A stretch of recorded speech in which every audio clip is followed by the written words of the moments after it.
사실은 이제 리얼리스트라고 하는 이유가 대단한 이유가 아니라 제가 좀 감성적이질 못해요. 그래서 좀 담담하고.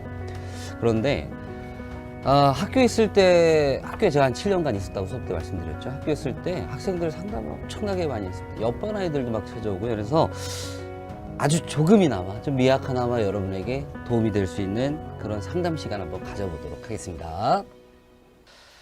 자, 다양한 사연들이 올라왔었는데요. 김상혁 학생의 글인데, 나 이게 이해가 안 가요. 박광일 쌤이랑 개그 코드가 너무 잘 맞아서 독서실에서 인강 듣는데 웃음 참는 거 너무 힘들어요. 웃음 참는 팁 좀요 그랬는데 도대체 뭐가 재밌다는 거야. 그냥 본인이 좀 이상한 거다라고 생각하시고 그냥 독서실에서 듣지 마시고 아니면은 그냥 웃으세요. 뭐 어쩔 수 없죠. 그리고 저 이 상혁 학생한테 물어보고 싶은 게 어디가 재밌었는지 저 좀 알려주셨으면 좋겠습니다. 자, 그리고 이제 마지막으로 연애라는 키워드로 글을 올려준 두 학생의 사연을 볼 텐데요.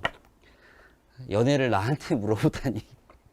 그래, 하여튼 나름 답을 해드리도록 하겠습니다. 저는 독학 재수생입니다. 1년 넘게 사귄 남자친구와 헤어진 지 2달 정도 됐습니다.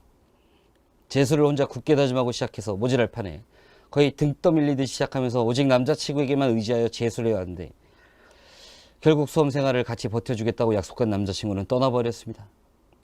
이제는 수능을 보란듯이 잘 보고 싶어서 하루하루 버티는 심정으로 이미 지나간 과거에서 벗어나서 현재에 집중하려 노력하고 있습니다. 하지만 슬프고 미운 마음 때문에 공부에 집중하기가 좀처럼 쉽지 않네요. 참 힘든 시기에 힘든 일을 겪었네요. 대학교 가서 겪었으면 참 좋았을 텐데. 일단은 제가 느낀 건 뭐냐면, 오직 남자친구에게만 의지하며 재수를 해왔다고 했는데, 재수는 나의 삶인 거고요. 남자친구는 남자친구의 삶이 있었겠죠. 꼭 이 남자친구 건이 아니더라도, 누구에게만 뭐 의지해서 살아가는 건 위험해요. 이번 일을 계기로 우리 인지 학생 마음 많이 힘들겠지만, 내가 가야 될 길은 나 스스로 개척해서 가겠다. 그러니까 지금 부모님이 약간 등 떠밀어서 시작한 재수 생활인 것 같기도 하고요. 근데 어쨌든 100일만 남겨놨잖아요. 이제 더 줄어들 텐데 이왕이면 이 힘든 심리 상태를 당장 벗어날 방법은 제가 알기에 없어요. 마음이 좀 아플 수도 있고 좀 힘들 수도 있습니다. 근데 남은 100일을 좀 의미 있게 보내셔서 좋은 결과가 나오고요. 제가 장담할 수 있는 건 내년에 대학 가잖아요. 그러면 전 남자친구보다 훨씬 괜찮은 애들이 많아요. 그리고 그 중에 한 명이랑 사귀잖아요. 그 은지 학생 버리고 떠난 얘 기억도 안 날 겁니다. 제가 장담을 드릴게요. 그거는. 그러니까 남은 100일 뭐 복수하는 마음으로 살든 뭐 미워하는 마음으로 살든 그건 상관없는데 남에게 의지해서 살지 말고 내 삶을 뚫고 나가셨으면 좋겠어요. 그것만 좀 부탁드릴게요. 내년에 충분히 행복하실 수 있다 말씀드리고요. 최상은 학생의 사연을 볼게요. 안녕하세요 선생님. 작년 말에 대학교 그만두고 저 잊었던 꿈을 이루기 위해 수능을 보기로 결심했습니다. 긍정적인 마음을 잃지 않으려 했었지만 지금의 상황이 자꾸만 저에게서 그 마음, 긍정적인 마음이겠죠, 빼앗으려 합니다. 사람의 마음은 늘 바뀌어요. 방금 우리 은지 학생의 사연처럼 뭐 살아가는 마음으로 내가 네 옆에 있어줄게 했지만 결국 떠나잖아요. 긍정적인 마음으로 시작했지만 좀 뭔가 부정적인 마음으로 바뀔 수도 있습니다. 아까 이제 시작할 때 슬럼프 얘기도 있었는데 내가 이렇게 처음에 독한 마음 먹고 공부했는데 지금 왜 이렇게 힘들지? 내가 긍정적인 마음으로 시작했는데 지금 왜 이렇게 마음이 약간 절망과 체념에 빠져있지? 그냥 이렇게 다 인생을 요동치면서 가는 거예요. 역시 마찬가지인데요. 일단 버텨내줬으면 좋겠다. 그러다 보면 희망의 어떤 느낌이 오는 순간이 올 거예요. 그때는 또 얼마 전까지 부정적이었는데 왜 이렇게 또 희망적이지? 또 걱정을 또 하실 수 있거든요. 희망이 올 때는 희망에 막 부풀어서 수험생활 하시고요. 좀 뭔가 잘 안 될지도 몰라 라는 좀 부정적인 생각이 들거나 또 대학 그만두고 했으니까 나이가 어느 정도 있을 거 아니에요. 우리 상은 학생. 내가 이 나이 먹고 이거 하는 게 맞나 라고 생각할지 모르겠지만 더 먹고 시작하는 것보다는 지금 시작하는 게 훨씬 빠르실 겁니다. 남은 기간 독한 마음으로 공부하셨으면 좋겠고요.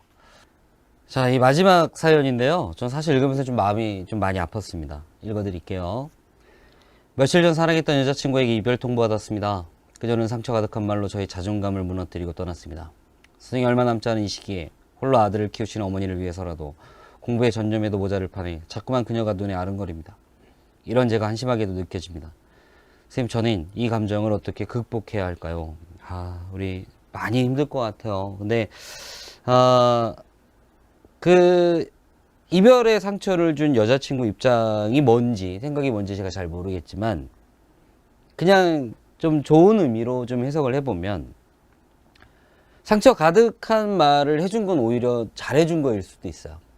그냥 어설픈 그 여운 남겨주는 말로 계속 심란하게 하는 것보다는, 이 여자친구가, 전 여자친구가 해준 이 상처 가득한 말은 이런 뜻 아닐까요? 나 같은 거 있고 독한 마음 먹고 공부해라라는 뜻일 수도 있어요.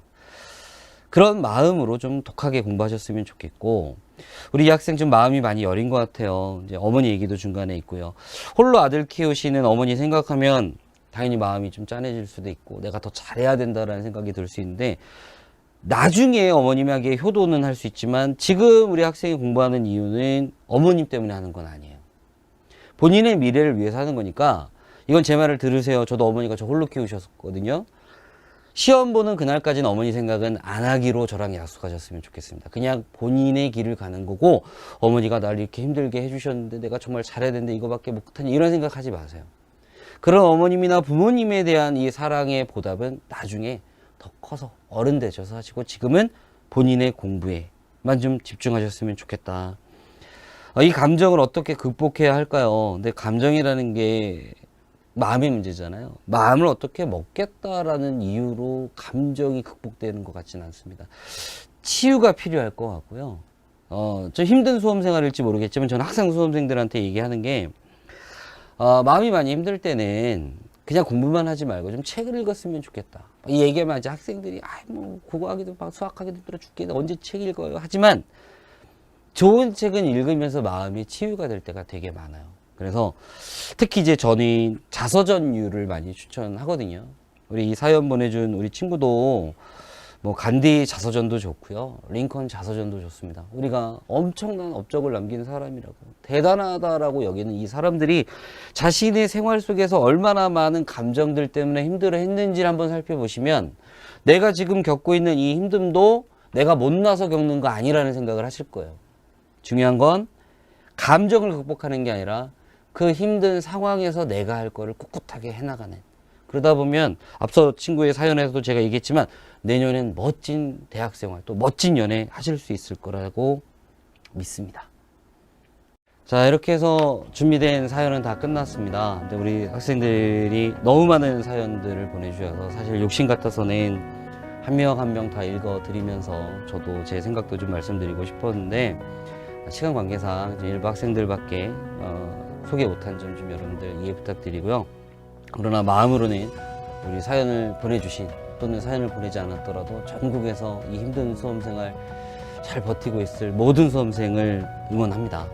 그리고 끝으로 저 또한 왜 삶이 안 힘들겠습니까? 근데 여러분들의 사연을 보면서 저도 정말 큰 위로 받았고 감사하다는 말씀 전하면서 마무리 짓도록 하겠습니다. 감사합니다.